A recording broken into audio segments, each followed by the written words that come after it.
नमस्कार, आपका हमारे चैनल पर स्वागत है। आज मैं आपको भारत के महान गणितज्ञ रामानुज के बारे में बताऊंगा। शुरू करते हैं।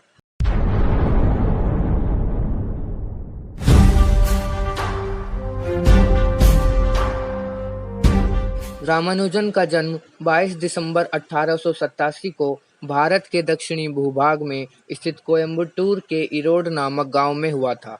बचपन में रामानुजन का बौद्धिक विकास सामान्य बालकों जैसा नहीं था। यह 3 वर्ष की आयु तक बोलना भी नहीं सीख पाए थे। रामानुजन ने 10 वर्षों की आयु में प्राइमरी परीक्षा में पूरे जिले में सबसे अधिक अंक प्राप्त किए और आगे की शिक्षा के लिए टाउन हाई स्कूल पहुंचे। रामानुजन को प्रश्न पूछना बहुत पसंद था। उनके प्रश्न अध्यापकों को कभी-कभी बहुत अटपटे लगते थे, जैसे कि संसार में पहला पुरुष कौन था, पृथ्वी और बादलों के बीच की दूरी कितनी होती है। रामानुजन का व्यवहार बड़ा ही मधुर था। इनका सामान्य से कुछ अधिक स्थूल शरीर और जिज्ञासा से चमके इन्हें एक अलग ही पहचान देती थी। विद्यालय में इनकी प्रतिभा ने दूसरे विद्यार्थियों और शिक्षकों पर छाप छोड़ना आरंभ कर दिया। इन्होंने स्कूल के समय में ही कॉलेज के स्तर की गणित को पढ़ लिया था। एक बार इनके विद्यालय के प्रधान अध्यापक ने यह भी कहा था कि विद्यालय में होने वाली परीक्षाओं के मापदंड रामानुजन के लिए लागू नहीं होते हैं।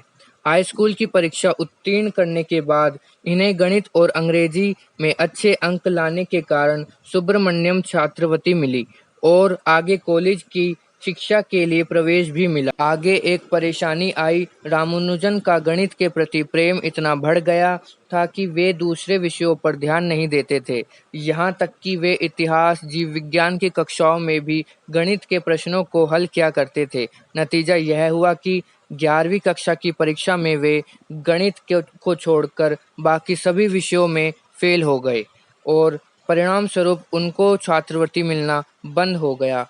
एक तो घर की आर्थिक स्थिति खराब और ऊपर से छात्रवृत्ति भी नहीं मिल रही थी। रामानुजन के लिए यह बड़ा कठिन समय था। घर की स्थिति सुधारने के लिए इन्होंने गणित के कुछ ट्यूशन तथा बही खाते का काम भी किया। कुछ समय बाद 1907 में रामानुजन ने फिर से 12वीं कक्षा की प्राइवेट परीक्षा दी, पर वह अनुत्तीर्ण हुए। विद्यालय छोड़ने के बाद का 5 वर्षों का समय इनके लिए बहुत हताशा भरा रहा था। भारत इस समय परतंत्रता की बेड़ियों में जकड़ा हुआ था। चारों तरफ भयंकर गरीबी थी। ऐसे समय में रामानुजन के पास न कोई नौकरी थी और न ही किसी संस्था अथवा प्रोफेसर के साथ काम करने का मौका। बस उनका ईश्वर पर अटूट विश्वास और गणित के प्रति अगाध श्रद्धा ने उन्हें कर्तव्य मार्ग पर चलने के लिए प्रेरित किया। नामगिरी देवी रामानुजन के परिवार की इष्ट देवी थी। उनके प्रति अटूट विश्वास ने उन्हें कहीं रुकने नहीं दिया और वे इतनी विपरीत परिस्थितियों में गणित पर अपने प्रयोग शोध चलाते रहे। वर्ष 1908 में इनके माता-पिता ने इनका विवाह जानकी नामक कन्या से कर दिया। विवाह हो जाने के बाद अब इनके लिए सब कुछ भूलकर गणित में डूबना संभव नहीं था। अतः वे नौकरी की तलाश में मद्रास आए। 12वीं की परीक्षा उत्तीर्ण न होने की वजह से इन्हें नौकरी नहीं मिली और उनका स्वास्थ्य भी बुरी तरह गिर गया। अब डॉक्टर की सलाह पर इन्हें वापस अपने घर कुंभकोणम लौटना पड़ा। बीमारी से ठीक होने के बाद वे मद्रास गए और नौकरी की तलाश शुरू की। किसी के कहने पर रामानुजन वहां के deputy collector Shri V Ramaswamy Iyer से मिले। अय्यर गणित के विद्वान थे। इन्होंने रामानुजन की प्रतिभा को पहचाना और जिलाधिकारी श्री रामचंद्र राव से कहकर इनके लिए 25 रुपये मासिक छात्रवृत्ति का प्रबंध भी कर दिया। रामानुजन ने मद्रास में 1 साल रहते हुए अपना प्रथम शोध पत्र प्रकाशित किया। शोध पत्र का शीर्षक था बर्नौली संख्याओं के गुण। इन्होंने मद्रास पोर्ट ट्रस्ट में क्लर्क की नौकरी की। यहाँ काम का बोझ कम था, जिससे इन्हें गणित में अधिक समय मिला।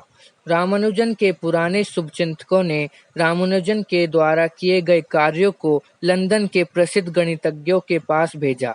इससे रामानुजन को थोड़ी मदद मिली, जिससे अब कुछ लोग उन्हें जानने लगे। प्रोफेसर हार्डी उस समय के विश्व के प्रसिद्ध गणितज्ञों में से एक थे। प्रोफेसर हार्डी के शोध कार्यों को पढ़ने के बाद रामानुजन हार्डी के अनुत्तरित प्रश्नों को खोज निकाला। अब रामानुजन का प्रोफेसर हार्डी से पत्र व्यवहार आरंभ हुआ। रामानुजन और प्रोफेसर हार्डी की यह मित्रता दोनों ही के लिए लाभप्रद सिद्ध हुई। रामानुजन ने अब प्रोफेसर हार्डी के पास अपने किए गए शोध कार्यों को भेजा, तो पहले उन्हें भी पूरा समझ नहीं आया। जब उन्होंने अपने मित्र गणितज्ञों की सलाह ली, तो वे इस निष्कर्ष पर पहुंचे कि रामानुजन गणित के क्षेत्र में एक दुर्लभ व्यक्तित्व हैं और इनके द्वारा किए गए कार्य को ठीक से समझने और उसमें आगे शोध के लिए उन्हें इंग्लैंड आना चाहिए। अतः उन्होंने रामानुजन को कैम्ब्रिज आने के लिए आमंत्रित किया। प्रोफेसर हार्डी के प्रयासों से रामानुजन को कैम्ब्रिज जाने के लिए आर्थिक सहायता भी मिली। रामानुजन ने इंग्लैंड जाने के पहले गणित के करीब 3000 से भी अधिक नए सूत्रों को अपनी नोटबुक में लिखा था। वे इंग्लैंड प्रवास में अधिकांशतः अपना भोजन स्वयं बनाते थे। उन्होंने प्रोफेसर हार्डी के साथ मिलकर उच्च कोटि के शोध पत्र प्रकाशित किए। अपने एक विशेष शोध के कारण इन्हें बीए की उपाधि भी मिली, पर वहाँ की जलवायु और रहन-सहन की शैली उनके अधिक अनुकूल नहीं थी और उनका स्वास्थ्य खराब रहने लगा। डॉक्टरों ने इसे क्षय रोग बताया। उस समय क्षय रोग की कोई दवा नहीं थी और रोगी को सैनेटोरियम में रहना पड़ता था। रामानुजन को भी कुछ दिनों तक वहां रहना पड़ा। वहां इस समय भी यह गणित के सूत्रों में नई नई कल्पनाएं किया करते थे। इसके बाद वहां रामानुजन को रॉयल सोसाइटी का फेलो नामित किया गया। ऐसे समय में जब भारत गुलामी में जी रहा था, तब एक अश्वेत व्यक्ति को रॉयल सोसाइटी की सदस्यता मिलना एक बड़ी बात थी। रॉयल सोसाइटी की सदस्यता के बाद यह ट्रिनिटी कॉलेज की फेलोशिप पाने वाले पहले भारतीय बने। लेकिन रामानुजन का स्वास्थ्य गिरता जा रहा था और डॉक्टर की सलाह से उन्हें वापस भारत आना पड़ा।